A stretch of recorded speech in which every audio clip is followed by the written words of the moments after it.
team, welcome back to Doing It at Home. I'm Sarah. And I'm Matthew. In today's video, we are talking about the that people told us when we were having a home birth. So some of you might be able to relate, and at the very end, we're gonna share how you can navigate some of these less than helpful comments.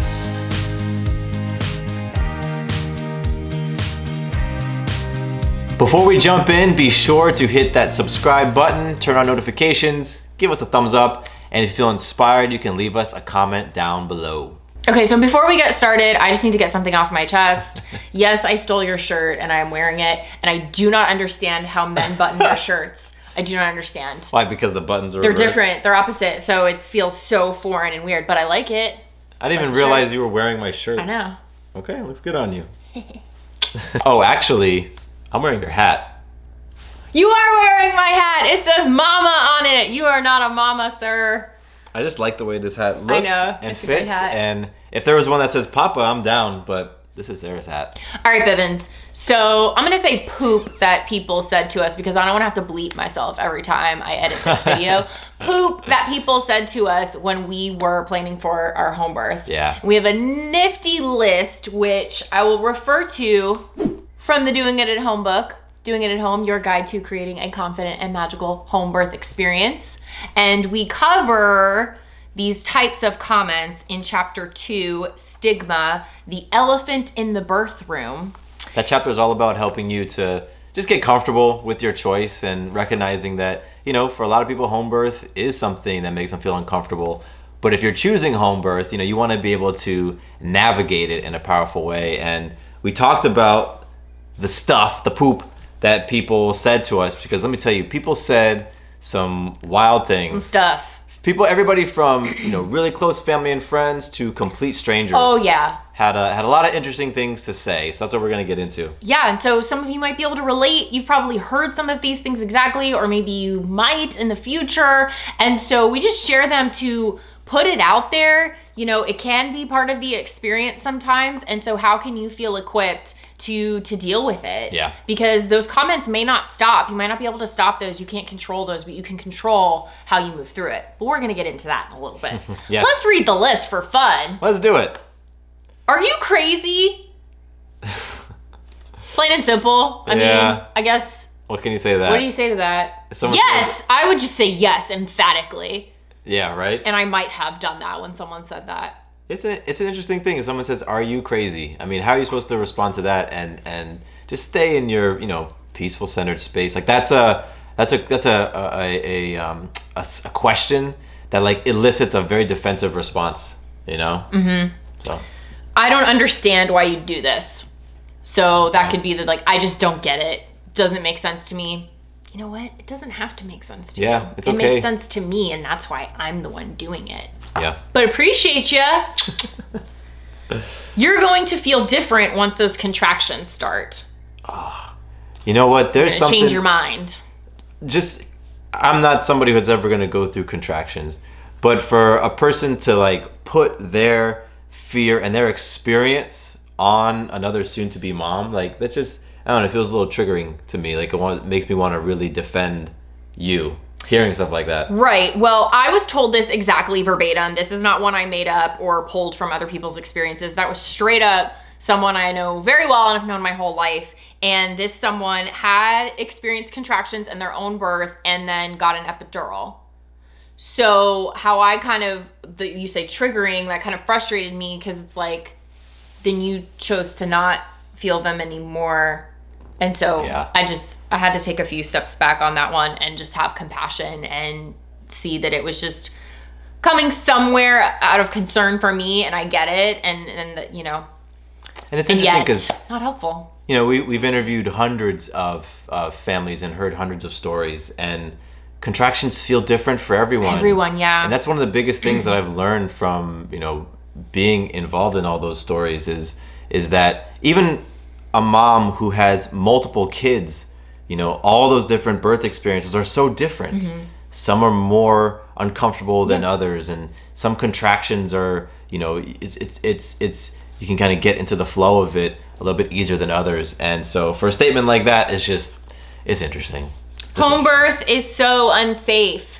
Yeah, we heard that. Heard that from a lot of people, a lot of different sources. I remember hearing that one from the significant other of an acquaintance. Okay. And it's like, this is the first time I've ever met you. Yeah. And, you know, they were... Way to break the ice, man. Yeah, like they were asking me questions because they knew that Sarah and I were pregnant, and they were just asking questions. And when I shared home birth, this person just wanted to let me know how unsafe home birth was because they themselves were in the medical profession. So they really wanted me to know. It was like Because they've probably seen a lot of home births. Seen a lot of home births, I guess, and it was just, you know, their duty to tell me. For sure. Because I had never heard of it before. Yeah, they can feel okay about themselves. They've, you know, warned you.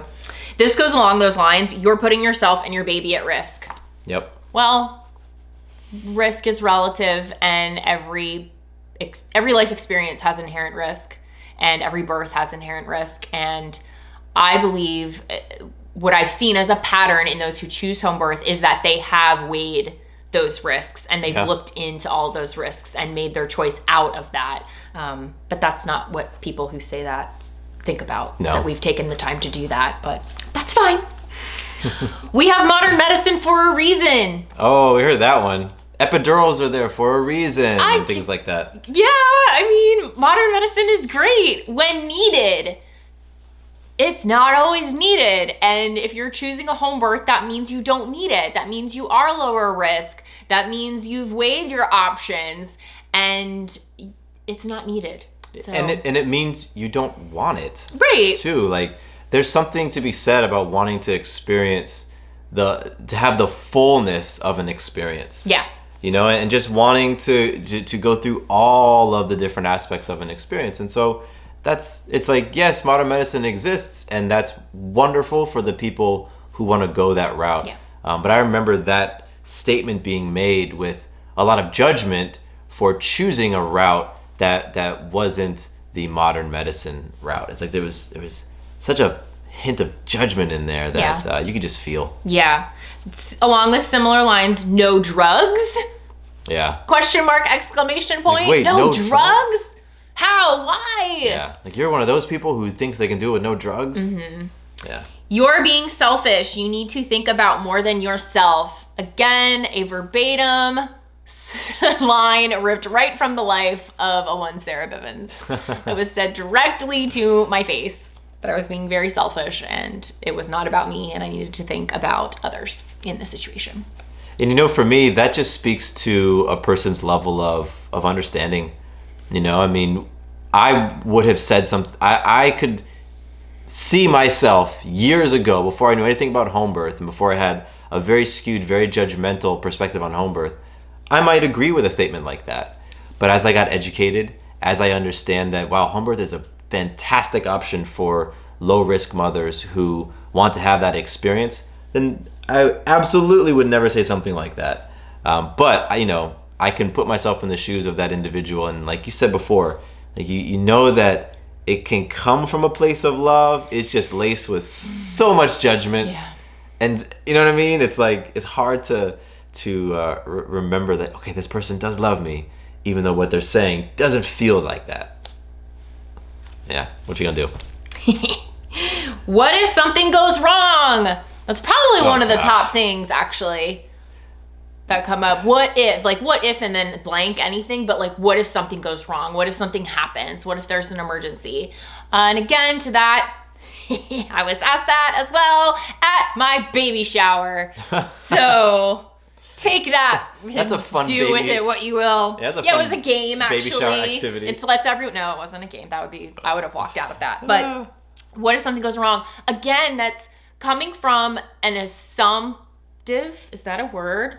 Making assumptions. I'm making up a word here. Assumptive. That's coming from a place where you're not giving this person who's choosing home birth credit that they've looked into that a little bit before making this call, before making this life choice, that they haven't had those conversations with their care provider, with their partner, that they haven't explored those possibilities and still chosen. And that question can be asked, what if something goes wrong in any birth environment, by the way? Absolutely.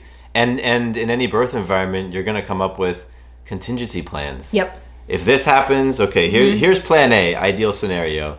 If it doesn't go that way, then boom, here's plan B, Yeah. here's plan C. And personally, that helped me to feel so peaceful and relaxed and comfortable and confident and prepared for our home birth when I had all my what if questions answered. But to your point, you know, when somebody asks you that, it's like, do you not think that I thought of this? Like, do you think that I just made this decision without putting some forethought and doing my research and having conversations? Like, that question can feel insulting. Yeah. Especially at your baby shower. I can't support you in this. Just plain statement. I can't support you. Yeah. Well, then I guess you can't support me. Yeah. We seem to be at an impasse. There's not much to say there. And that's tricky. It could be easy to brush that off. Like, that's so simple, then I guess they don't support you. But if this is someone very close to you, Yeah. or if this is a parent, or if this is a sibling, or a parent-in-law, or your someone... partner. Or your partner. You know? That you would ideally like their support in this, and they just can't muster it. I have so much empathy for that. And, you know, my best feedback there is to hold them in a space of love and keep building your confidence that you need, because you need that. You need your confidence more than ever in situations like that. Yep. Isn't home birth messy and gross? That was a question that I remember getting from some guys. Makes sense. Thinking about, you know, home birth. Because again, you think... I know for me, like my conception of birth was that it was chaotic and crazy, and there's the water breaks and there's this and that and there's placenta everywhere. And so I think that, you know, some dudes might come up with that question. And you know that it's in your home, not this sterile hospital. Yeah. And they have people coming in and they have janitors and custodians to clean it. Okay, but you have a birth team, or, you know, you have some sort of plan to clean it up. You're not just going to let everything sit there. Just let it air dry. Yeah. So yes, any birth can be messy in a home. I wouldn't say it's any more messy or any more gross or any more icky than any other birth. Yeah. Oh, you kind of said this earlier. You're one of those. Oh, man. You're one of those weird hippie people, you know, who live off the grid and whatever else you would put in there. I'm sure there's a lot of colorful things that could be put there. I'll just leave it at that, because you probably already know all of them. Yeah, But or you're one of those women who thinks that they could do it without drugs. Yeah. And can do it without you. You're one of those. Mm-hmm. Yeah. I mean, you can choose a lot of different things with that one. I've chosen on any of those things different responses to some of the same things on different days. It just kind of depended on where I was at emotionally, mentally, spiritually, and how I was feeling, who the person was. Sometimes I would be cheeky and play a little bit, get a little bit of sarcastic in there, because sometimes that's how I am. Other times I would really seek to understand where the person was coming from, if this was a more in-depth conversation. And at times it would just be like, Yeah. I'm out. I have nothing to say to you, or just complete deflection, or like, look, something shiny, and just walk away. Total. I thought of a bonus as we were reading these, because it's kind of a backdoor compliment. Backhanded compliment. Backdoor compliment. Backdoor compliment. All right. Backhanded compliment when they say like, oh, I could never do that. Yeah. When people say it that kind of way, like, to, you know, as if they're putting themselves down or putting you on some pedestal. Or I think in there, it's just some of that thread of like, you're crazy. Yeah. And I can't believe you're doing this. But I don't like that one either. I could never do that. Yeah, it's interesting when you sharing about your birth plans or intentions gets people thinking about themselves.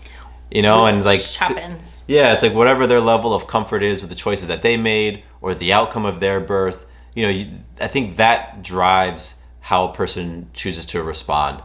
Like a comment like that, like, hey, I'm choosing home birth. Oh, I could never do that. Mm-hmm. You know, making it about themselves. Mm-hmm. Or I'm choosing a home birth. Oh, you're one of those people. Or, you know, you'll think twice when the contractions hit, making it about them rather than being in you know, full support in that moment for you. So it is interesting.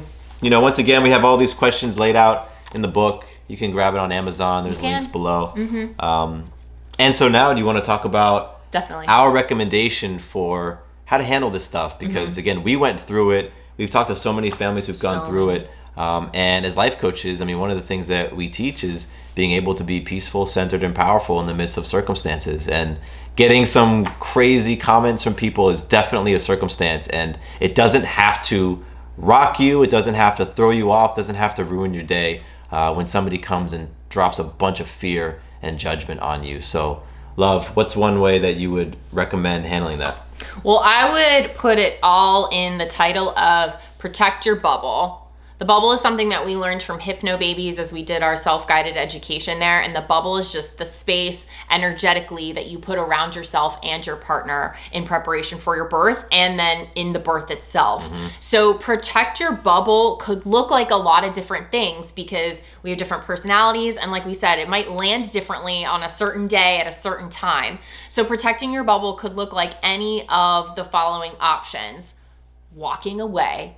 You always have that ability to just walk away from whatever is not serving you. And so if a comment is thrown at you like that and you're not interested in engaging, then don't engage. It could also look like engaging in a loving, transparent conversation where parties can share how they feel, understand each other, seek to understand further, and maybe you don't agree, but there could be a greater sense of understanding. So like to that comment of, I can't support you, okay, it might be tough, but I understand why you can't support me given your perspective, given your context on birth, given your past experiences.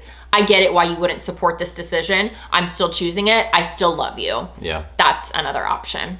I want to go back to the first option that you said of walking away. I didn't experience this around home birth, but when I was one time with Maya and I was at a coffee shop and I'm standing and there's 4 people in front of me, roughly my age, like in their 30s. And there's 2 guys and 2 girls, and I'm holding Maya, and this was probably a year or 2 ago. And one of the guys says something along the lines of, "Oh, you have a daughter, you better go get your gun ready." And there's something about that type of comment that just like, it just does it for me. I feel like that's such a, I don't know, something about that comment. But in that moment, I chose to totally ignore them. Like I was standing behind them in line, and the 4 of them turn around, the guy makes the comment, and I just whispered into Maya's ear an affirmation, talked about how much I loved her and loved being her dad, and didn't even engage with the people. And it was very interesting to see how they felt so uncomfortable with me not engaging with them that they just turned back around and never looked at us or spoke to us again. So to your first point of just walking away and not engaging, like sometimes that's a very powerful thing to do, to not even go down the path of whatever fear or judgment or whatever they're trying to serve at you. You just go in the opposite direction, and it throws people off. And I don't know, I felt like I was taking a very powerful stance for myself and for Maya in that situation. And I know that you out there, home birth minded person, you could take that stance as well and just be like, I'm gonna get out of this conversation. If we're throwing in bonus comments or experiences, I was in a public restroom while pregnant and a woman asked me, boy or girl, because everyone loves to do this. Yeah. And I said, girl, and she said, oh, I'm so sorry. I walked right out of that restroom. Oh my gosh. Right out of that restroom. So as you can see and probably have experienced if you have been pregnant, that it doesn't matter where you're giving birth. It doesn't matter who you're giving birth to. You're going to get poop comments. You're going to get a lot of poop. You're going to get them. Yeah. So. And one thing about the bubble, it helped me really to visualize like an actual bubble around Sarah. And my job was to only let empowering, loving, healthy things and energy into the bubble. So what that looked like is if we were out and together we were somewhere and someone started to throw those crazy questions at us and say those crazy things, part of my job was to protect the integrity of the bubble and steer the conversation elsewhere, remove us. I can engage and shut it down and say, hey, we're not having any of those conversations right now. That's what I envisioned as part of my role. And so, I embraced it, and it really did help me to think of this bubble around Sarah. And during the time when she's growing our child, I only wanted loving, healing, uplifting, empowering energy, conversations, things on TV, whatever it was. I only wanted that loving stuff inside the bubble. And so that really did help to deflect and redirect and shift a lot of these crazy questions and comments and all that stuff that people throw at you. 2 final points I want to make. 1, it can be really cathartic and releasing if you need to with your partner We are fans of vent timers around here. So what that means is we will literally put a timer on our phone, on the kitchen stove, 2 minutes, 3 minutes, whatever you need. And within that time frame, just let it rip. Whatever you want to say, whatever's coming up for you, feeling emotion wise, like, I can't believe this person said this to me today. Can you believe this poop that this person said to me, blah, blah, blah. Just get it out, release it, because you don't need it in your bubble. It's going to weigh your bubble down. Get it out of there. So that's one point I want to make. It's something that we've been doing for a long time. And, if Sarah needs that time to just vent, I just am quiet. And don't need any advice. We don't need to solve anything here. This is just a pure purge situation. And then the other thing I want to say is, if this protecting the bubble thing feels a little esoteric or you can't really connect with it, when all else fails in any of these circumstances and any of these comments or questions, take a deep breath. Take a deep breath. There is nothing that you can do physically that will give as quick of a response to your entire system than taking a deep breath. It is instantaneous in terms of its effect. So take a deep breath in the spirit of resetting and recentering yourself. Cool. Look at you in your mama hat, looking so awesome. Thanks so much for hanging out with us and listening to our sharing. Hopefully it helps a little bit as you navigate some of these comments out there, swirling in the world. But we're here for you. We are. Make sure you subscribe, turn on the notifications, give us a like, comment below, and we'll see you next time. Peace.